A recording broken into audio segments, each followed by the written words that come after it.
Thank you everyone for having me here, talk about Sikh New Year. My name is Surjit Singh and I am from the Gurdwara Darbar Shri Guru Granth Sahib Ji. It's located in Surrey. And of course, I also live in Surrey, BC here. So I'm an electrician by profession and I've been learning about Sikhi for about 15 years now. Thinking back on that, I kind of feel a little bit sad sometimes when I think that even before that, I didn't really pay any attention to it. I didn't learn how to read or write. But in the past 15 years, I've been blessed to been taught how to read and write Gurbani, Gurmukhi, which is the language that's spoken in Sikhi, and it's also this language that's the scripture is written in. So as I started learning the language, I also started learning and reading into like Sikh history, which led me to teach the history to young youth at the Gurdwara here in Surrey. And these kids would just come to the Gurdwara in the evening. They kind of we're kids, so when you go to a place of faith, you really don't know what to do. Your parents kind of just be like, hey, go ahead, do this, but you really don't know what you're doing there. So there we have a night school called Gobind Servers, and I've been volunteering there for about 15 years as well. So we talk to these kids, we teach them about Sikhi, we teach them how to read and write, we teach them the instruments that we play. um, so it's been really amazing journey. And as I learned more and more about Sikhi, I've come to realize that Sikhi focuses a lot on meditation, which is really neat to see here that how we all meditated together as really amazing. And we practice meditation pretty much as we can, mornings, evenings, daytime, whenever we get the chance. So meditation is practiced, right? And there's Sikhs out there who are engrossed in the name of the Lord and can meditate on his name 24/7, right? There's a Gurbani line, so it's from the Holy Scripture. It says, Saas, Saas Simro, Gobind, Man Antar ki Utre Chind. So with each and every breath, so that breath is Saas, with breath, meditate in remembrance on Gobind, Lord of the universe, and all the anxiety within your mind shall depart. So by no means, I'm no expert. I'm still learning a lot about Sikhi. I have still a long way to go. Being here 15 years, I feel like I know nothing still compared to what's out there, all the knowledge and the history that's out there. But it's become a passion of mine to share my knowledge and what I know, my experiences with the youth around me, and teach them what I've learned from meditation. So over the years of meditation has honed my awareness of myself. There's meditation has changed me inside, outside a lot. I catch myself getting angry before I say wrong words to somebody. Like I don't, I see that myself going that direction, and I just step back and just calm down. I've seen how meditation has helped me through with my stress levels due to like just work or like home stuff, everything else, right?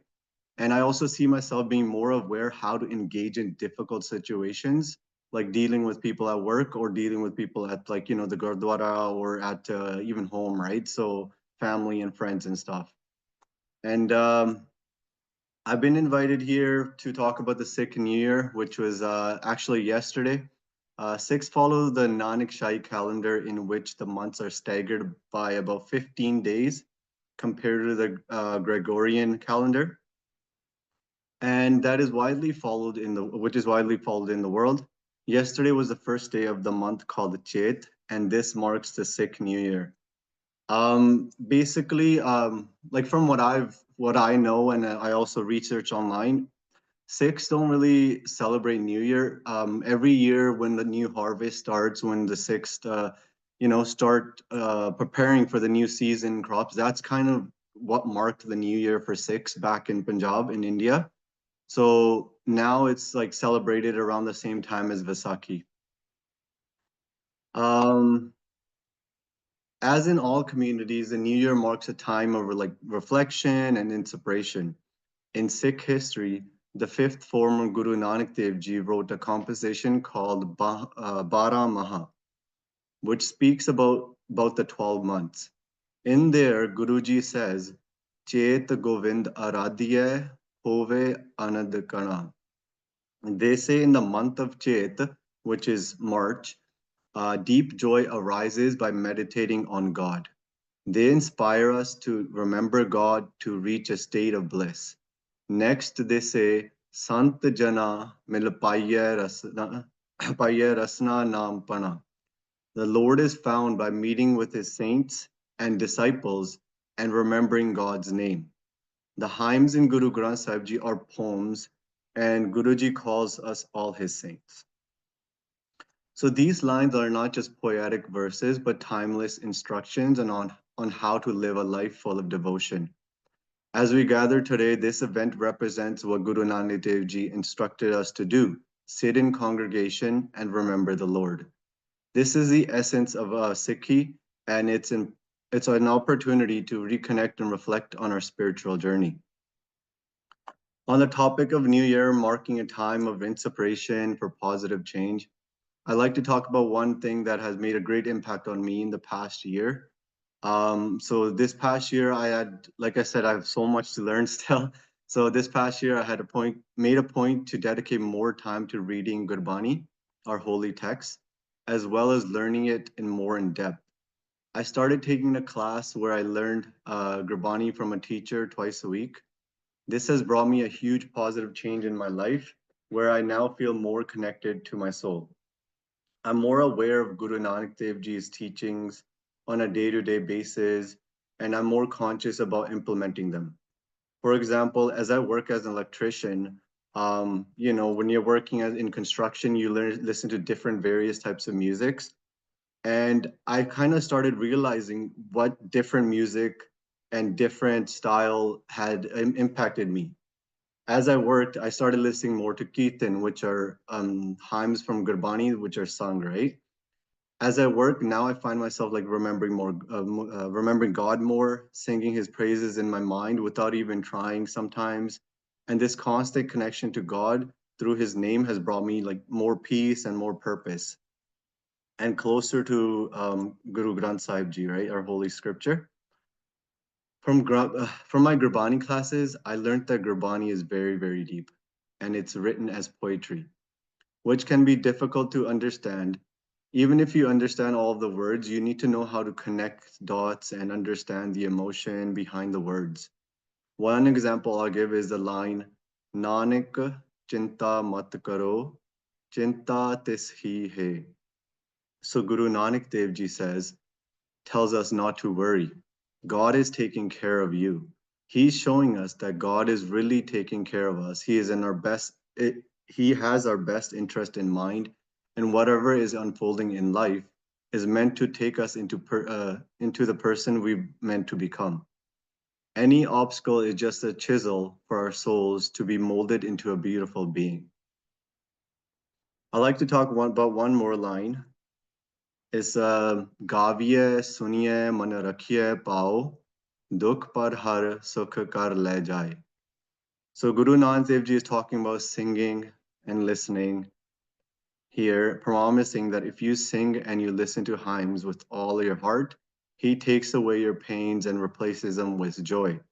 For instance, the singing that Bruce and Cheryl did, we all listened to it together, right? And then we all felt a lot calmer and a lot more, more peaceful after. So that's kind of an example of Gaviye, which means sing, and Suniye, which means listen. And then one key thing here is listening. So one question for all the husbands here, what is the main complaint that most of our wives have about us, right? Is we need to listen better. I find myself having that trouble too. Sometimes it just, in and out sometimes. And my wife yells at me a few times. But when we are listening attentively with our own thoughts racing in our minds, we are practicing a form of meditation. The act of listening with full presence calms the mind and brings peace.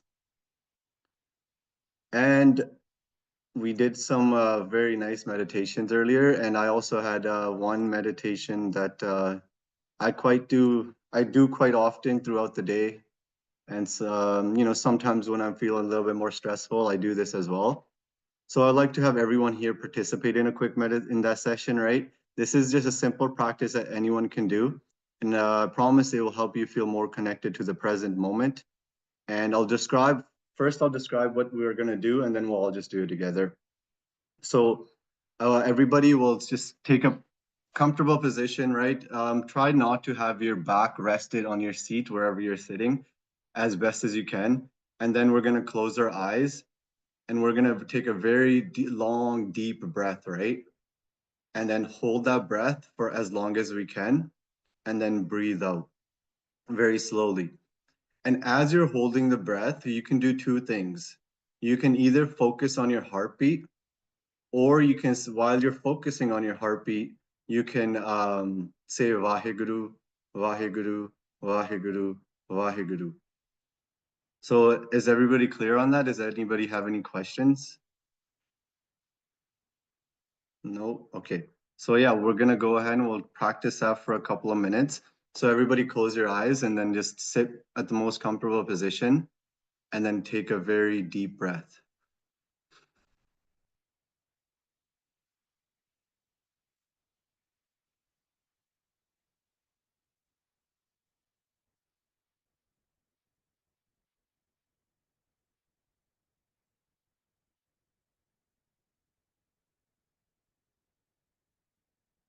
So exhale very slowly and then just repeat the process. So take another deep breath.